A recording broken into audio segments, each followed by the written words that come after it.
CM पंग अचानक से WWE अनडिस्प्यूटेड चैंपियन बन गया। अरे भाई क्यों? तो सब बताऊंगा। और ये कोडी रोड्स का क्या होने वाला है, और बेचारा सैमी का इतना गंडा कटा है तो उसका क्या होने वाला है। और नेक्स्ट वीक दिखने वाला है हमें ब्रॉक लेसनर, रोमन रेंग्स भी। और साथ ही साथ ये जो नया एंगल है मैक्सिम ड्यूप्री और ऑस्टिन थियरी का, ये कहाँ एंड करेगा, सबको डिस्कस करेंगे शॉर्ट टाइम में। Welcome to weekly updates episode 36। हमारी फर्स्ट न्यूज़ है सैमी ज़ेन को लेके। सैमी ज़ेन को जो चैंपियन बनाया था, लास्ट वीडियो में मैंने क्या कहा था कि चैंपियन बनाना होता सैमी को तो समरस्लैम में रेसलमेनिया ऐसे बड़े लेवल पे बनाते तो उसको उसका मूवमेंट मिलता, जैसे हम कहते हैं रेसलमेनिया मूवमेंट। बट बनाया कहाँ पे? सऊदी अरब में, जो कि सैमी मुस्लिम है इसलिए। तो ये तो दिख रहा था कि सऊदी के लोग ने बनाया है और सैमी को साथ ही साथ उसका मूवमेंट भी मिल गया है। बट वो ज़्यादा देर रहेगा चैंपियन, ये सोचने में ही सर दर्द लग रहा था और इसे WWE ने उसका उपाय निकाल दिया।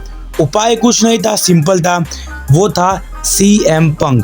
CM पंग जीत गया, बट सैमी ज़ेन का अब क्या होगा? तो गलती से भी सोचना मत, सैमी ज़ेन को रीमैच मिल जाएगा। सैमी ज़ेन को लाया बकरागिरी करने के लिए था और शायद देखने मिले कि वो दिखे ना बहुत दिनों के लिए, और दिखे भी तो एक रैंडम लेवल की फालतूगिरी में दिखे। हमारी सेकंड अपडेट है मैक्सिम ड्यूप्री और ऑस्टिन थियरी का जो अभी झोल झपाटा हुआ है उसको लेके। मैक्सिम ड्यूप्री और ऑस्टिन थियरी का कोई लेना देना था नहीं था, बट अब हो गया है। विजन को टैग टीम चैंपियनशिप जितवाने में बहुत बड़ा हाथ रहा है मैक्सिम ड्यूप्री का, जो उन्होंने किया है। तो ये क्या है, विजन पूरी ढप हो गई है ऑलरेडी, ठीक है। तो उसको अब जजमेंट डे वाले एंगल से बड़ा बनाने की कोशिश की जाएगी। अभी ब्रॉन्सन रीड बाहर है, वो बंदा भी आएगा, टीम थोड़ी तगड़ी दिखेगी और साथ ही में इसका लड़की वाला चक्कर हो जाएगा इसके अंदर, तो इसमें इंटरेस्टिंग बन जाएगा।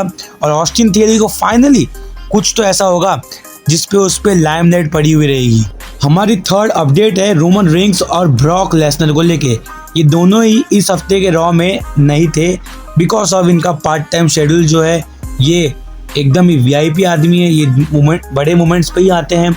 तो इनका मूवमेंट कब है? अगला मूवमेंट है अगले हफ्ते ही। हमें रोमन भी दिखेंगे, ब्रॉक भी दिखेंगे। जो सेथ ने कहा है उसका रिस्पॉन्स देते हुए रोमन दिखेंगे, और जो ब्रॉक ने कहा है उसका, जो ओबा ने कहा है उसका रिस्पॉन्स देते हुए हमें ब्रॉक लेसनर दिखेंगे। हमारा फोर्थ अपडेट है कोडी रोड्स को लेके। अब कोडी रोड्स का क्या होगा? तो देखो यार, दो चीज़ कोडी रोड्स के लिए हो सकती है। एक है शायद रैंडी ऑर्टन वाला एंगल हो जाए और कोडी और रैंडी एक हमें फ्रेश फ्यूड देखने मिले विदाउट टाइटल, प्योर हीट और नफरत के बेस पे। बट अगर रैंडी ऑर्टन नहीं आ रहा है तो डेफिनेटली हमें देखने मिलने वाला है कोडी रोड्स वर्सेस CM पंग, जो कि होना तो चाहिए था रेसलमेनिया में, बट होगा समरस्लैम में। और अभी भी अच्छा खासा टाइम है बिल्टअप कोई राइवलरी के लिए, तो यही देखने मिलेगा हमें।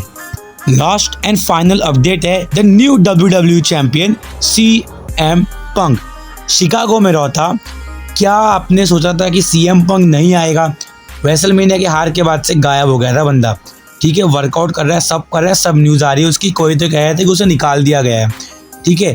सैमी ज़ेन चैंपियन बना तो ये तो श्योर था कि जल्दी से निकलेगा वो। और अब कोडी से भी पब्लिक बोर हो गई है, WWE वाले भी जानते हैं। तो ऐसे में कोडी रोड्स को वापस चैंपियन बना देंगे तो ये तो मतलब सर दर्द हो जाएगा।